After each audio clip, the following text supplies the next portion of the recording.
Hi everyone. In today's tutorial, we will show you how to use party paper mockups in Canva. This is a great way to present designs in a realistic and professional way for events like birthdays, weddings, or celebrations. Now, let's get started.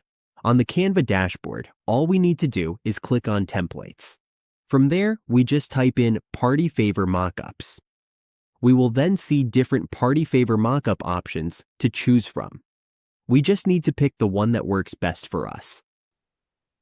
For this example, we will select this mockup stick. Once we are in the template, we can start making changes and editing our mockup. When we are happy with the design, we can go ahead and print it out so it is ready to use at our party. And that is how we use Party Favor mockups in Canva. With this simple method, we can make our designs look great and really stand out.